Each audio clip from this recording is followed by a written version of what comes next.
"It's for my mother's medicine," the boy whispered, clutching a soaked delivery bag as chaos exploded in the boardroom.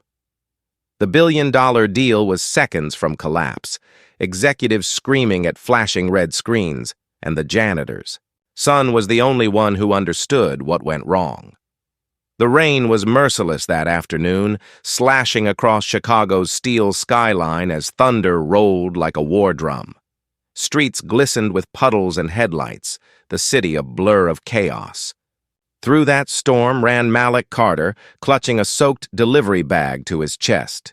He was 17, thin, tired, and far too young to carry the weight he bore: his mother's health, his part-time job, and a world that barely noticed he existed. By the time he reached the towering headquarters of Titan Dynamics, his jacket was plastered to his skin, and his breath came out in shaky clouds. The skyscraper's glass facade loomed above him like a monument to power. Inside, men in suits made decisions that changed markets, while kids like Malik ran through storms to deliver their lunch. He swiped his badge for visitor access, his hands trembling. The security guard waved him toward the freight elevator. "Deliveries for the executive boardroom, 40th floor. Hurry up, kid. They're losing their minds up there." The elevator doors slid shut, trapping Malik in a mirror-lined box with his reflection, damp, exhausted, and pale. His phone buzzed again with a reminder. "Mom's heart medicine. Refill due tomorrow." His chest tightened. Every delivery mattered. Every dollar was a step toward another week of her survival. When the elevator doors opened, chaos hit him like a storm surge. The executive floor was in pandemonium. Phones rang, people shouted, and 3 enormous screens flickered with crimson error messages. Streams of Japanese text scrolled across the displays, punctuated by the words, "Connection lost, contract error." A man in a Navy suit barked, "Our partners in Tokyo are furious." The translation module turned a goodwill message into a literal insult. Another voice snapped, "We're about to lose a $70 million deal over a line of code." In the middle of the boardroom sat Alexander Reed, the billionaire CEO of Titan Dynamics, a man known for turning startups into empires and firing employees by text. His sharp jaw and silver cufflinks glinted under the fluorescent lights. He slammed his phone down. "Fix it now or start cleaning out your desks." No one dared respond. Malik stood near the glass doors, dripping rainwater onto the carpet. The sushi delivery bag hung from his arm, forgotten as his eyes locked onto the Japanese characters on the screen. He knew them. His father, a janitor. At Titan before he passed, had taught him Japanese when Malik was just 8. "Words," his father used to say, "can build bridges or burn empires." Malik's hand trembled slightly as he stepped closer. Excuse me, sir?" he said softly, his voice barely audible over the chaos. A woman turned and frowned. "Not now, kid. We're in the middle of a crisis." He swallowed, glancing again at the screen. The translation was wrong, painfully wrong. What the AI had, rendered as grateful servant, actually meant submissive dog in polite Japanese phrasing. It wasn't a bug. It was cultural tone lost in automation. "Sir," Malik said again, this time louder. His voice cracked. "I think I know. What's wrong?" The room froze. Dozens of suits turned to stare at him, the delivery boy with rain in his hair and fear in his eyes. Alexander Reed slowly looked up from his laptop, his expression sharp and amused. "You think you can fix this?" he asked, voice dripping with disbelief. "You deliver lunch." Malik hesitated, his throat tight. "It's for my mother's medicine," he whispered, clutching the soaked delivery bag as chaos exploded in the boardroom. The billion-dollar deal was seconds from collapse, executives screaming at flashing red screens, and the janitor's son was the only one who understood what went wrong. A few of the men laughed under their breath, but none of them had a solution. Reed stared at him for a long moment, then smirked. Fine, genius. You've got 60 seconds. Impress me. Malik took a deep breath, rain still dripping from his sleeves. He didn't know it yet, but that one step forward, that one act of courage, would change everything. The silence in the boardroom was razor sharp as Malik stepped forward, every eye cutting into him like a blade.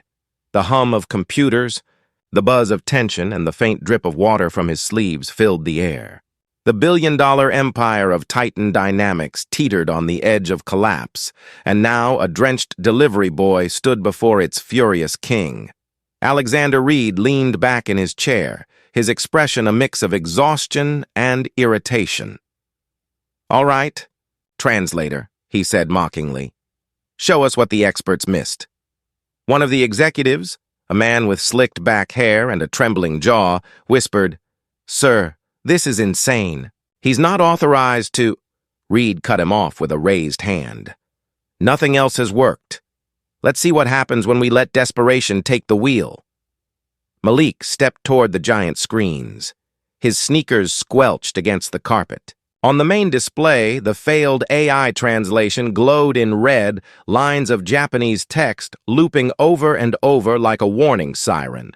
He could feel everyone's eyes drilling into him, the engineers, the executives, the assistants too scared to breathe.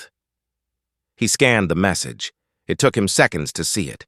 The AI had replaced the respectful phrase, partnership of honor, with service of obedience.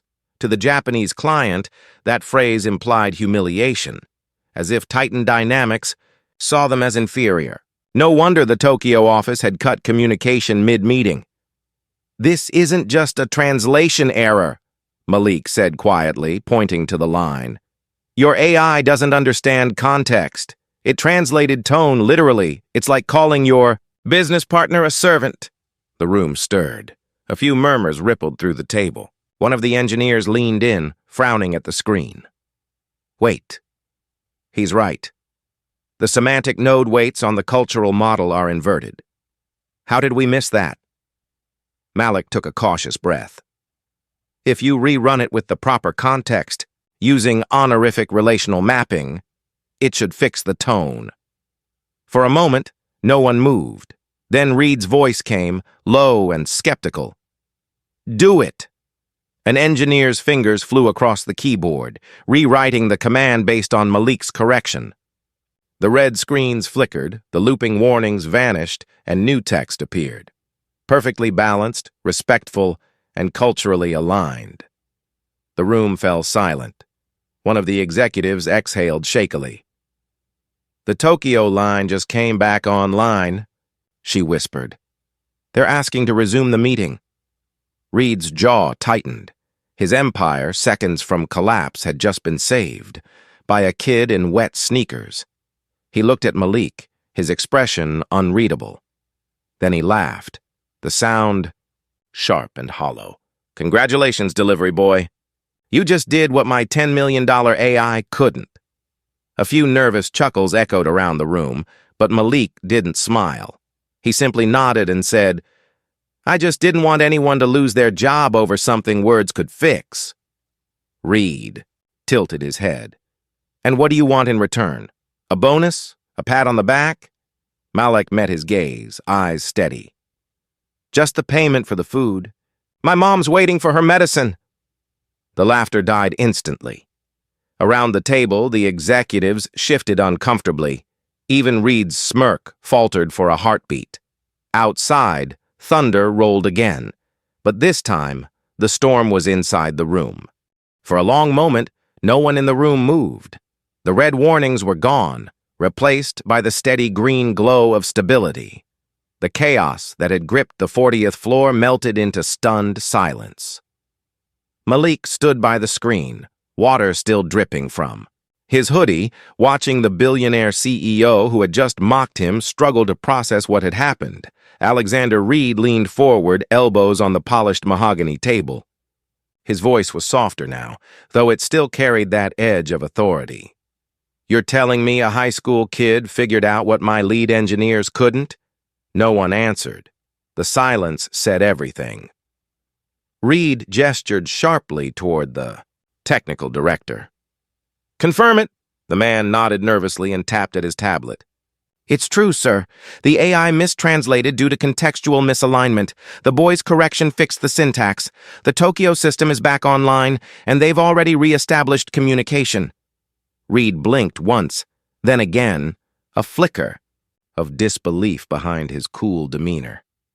Unbelievable, he muttered. The biggest contract of my career almost died because a machine forgot respect. He stood up and walked toward Malik. The boy didn't move. Every instinct told him to shrink back, but he stood his ground. Reed stopped a few feet away, towering over him. What's your name, kid? Malik Carter. Reed nodded slowly, as if memorizing it. And where did you learn Japanese, Malik Carter? Malik swallowed. My father used to work here. He was a janitor before he passed away. He taught himself languages from company manuals he cleaned off desks. He used to say, if you can understand people's words, you can understand their world. Reed blinked. The room was still, the only sound the hum of servers and distant thunder. The CEO glanced toward the corner, where an old cleaning cart sat forgotten behind the door. He seemed to remember something, but quickly brushed it off. And your mother? Reed asked. She's sick, Malik replied quietly. Heart condition. I work deliveries between school and the hospital to help with her medicine. He looked down at the damp delivery bag still clutched in his hands. That's what I meant earlier, when I said it was for her medicine. Reed's jaw tightened. A murmur rippled through the executives. Embarrassment, pity, maybe even guilt. None of them could meet the boy's eyes. Reed cleared his throat, trying to shake the unease. Well, he said briskly, consider yourself lucky. You saved. A deal worth $70 million. Not bad for a side job. Malik gave a small, tired smile. Luck had nothing to do with it, sir. Just paying attention. A few of the engineers chuckled nervously. One of them, a woman named Kara, leaned toward Malik and whispered, You really did save us. She tapped her tablet and grinned. Look, Tokyo just confirmed the deal is back on track. They're requesting a live translator to finish the meeting. Reed raised an eyebrow. And I assume they want to speak with our translator. His smirk returned, but this time it wasn't mocking. It was calculating. He looked at Malik again. You're not authorized to represent Titan Dynamics, but you've already done the impossible once. You up for round 2? Malik hesitated. I'm not sure I'm qualified. You're qualified enough, Reed interrupted. Just don't embarrass me. Within minutes, the massive screen flickered again, this time displaying a video call with executives from Tokyo's robotics division. The Japanese faces appeared serious but calm. Reed stood beside Malik, arms crossed, while the translator headset was passed to him. One of the Japanese directors spoke first, his voice measured. We were deeply concerned by the previous translation. Who corrected it? Reed gestured to Malik. This young man did. There was a pause. Then, in fluent Japanese, Malik replied, I apologize for the confusion. It was a cultural misreading by the AI. The intent of Titan Dynamics has always been mutual honor and partnership. The Japanese team exchanged glances, then nodded. The lead executive smiled faintly. You speak well, young man. Your correction saved our cooperation. Please ensure this tone continues. As the call ended successfully, polite bows exchanged, the boardroom exhaled as one. Applause broke out, tentative at first, then louder. Malik lowered the headset, cheeks flushed with relief. For the first time that day, he smiled genuinely. Reed gave a short, restrained clap. Looks like you just became the most valuable translator in this building. But beneath his cool voice was something else, a flicker of respect, begrudging and unfamiliar. Malik didn't notice. He just looked down at the sushi bag, realizing it had gone cold long ago. Still, in that moment, it didn't matter. For the first time in his life, he wasn't invisible. He had spoken. and the world had listened. Applause faded, leaving behind a strange quiet that hummed between pride and disbelief. The screens were stable, the Tokyo partners were satisfied, and yet something heavier than relief hung in the air. Malik stood near the conference table, awkwardly clutching his delivery bag, uncertain whether to feel triumphant or terrified. Around him, executives whispered about the boy, the deal, and the humiliation of needing a teenager to save a billion-dollar system. Alexander Reed, however, wasn't whispering. He stood at the far end of the table, expression unreadable, his fingers drumming slowly on the wood. For the first time in years, his empire had been rescued. Not by data, not by algorithms, but by human instinct. By someone he had dismissed without a second thought. "Well," Reed finally said, breaking the tension. "Looks like the crisis is over." A few nervous laughs scattered across the room. One executive tried to lighten the mood. "Guess we'll need to retrain the AI, or maybe just hire more kids who deliver sushi." Reed's lips twitched into a half-smile, but his eyes stayed cold. "No," he said flatly. "We'll retrain the engineers." The room went silent again. Malik shifted uncomfortably. He didn't want to get anyone in trouble. He just wanted to help. He started to speak, but Reed's sharp voice cut through. The air. "Carter, right?" the CEO said. "You've done your good deed for the day. Take your payment from accounting and head home." Malik hesitated. "Yes, sir."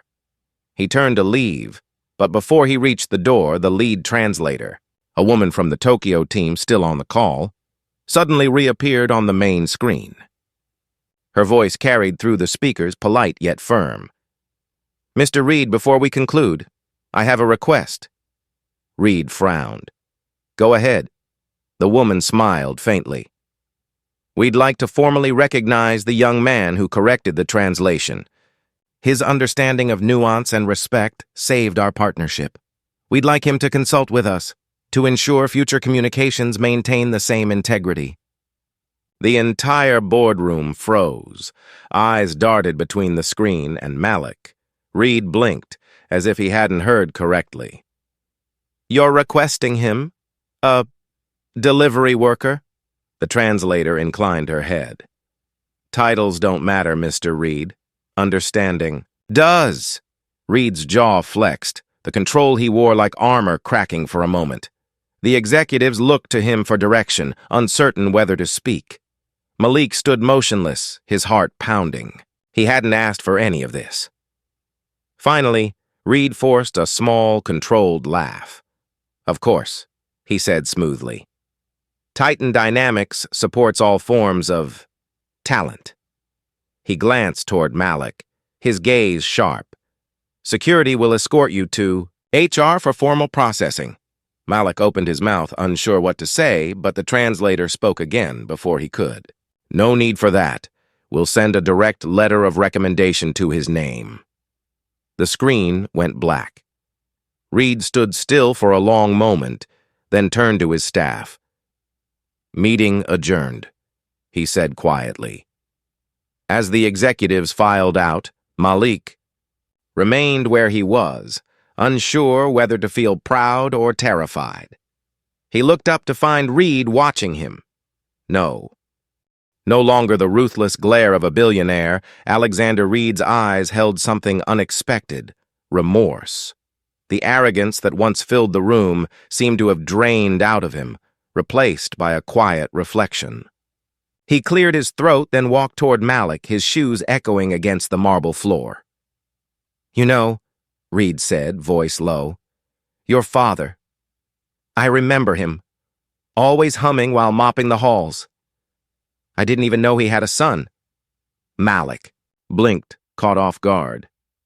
"He used to say this place would change the world," he murmured. Reed gave a faint nod. "Maybe it still can, if we start listening to people like him, and like you." For the first time, Malik saw something human in the man's face, something raw. Reed reached into his jacket, pulled out a card, and handed it to him. "Come back tomorrow. HR will issue an internship contract, full pay, and will cover your mother's medication costs. It's the least Titan Dynamics can do. Malik's breath hitched. Sir, I don't... Reed raised a hand. You earned it. You didn't just fix a translation. You reminded this entire company that people matter more than machines. The words hung in the air, heavy with truth. Malik took the card slowly.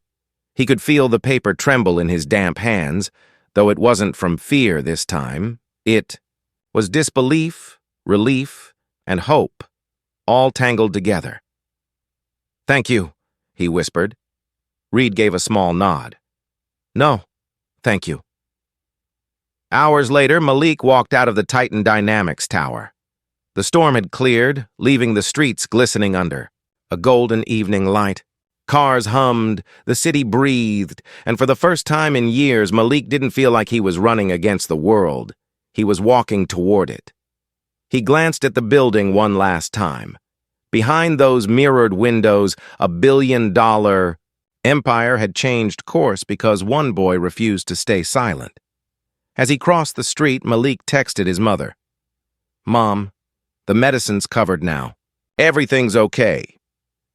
And somewhere high above the skyline, Alexander Reed watched from his office window, the faintest smile touching his lips. The boy he had once laughed at had taught him a lesson no boardroom ever could. That the smallest voices often speak the loudest truths. Never underestimate the power of empathy and courage. Whether in life, work, or dreams, one voice, one act of kindness can change everything. Inspire change. Underdog wins.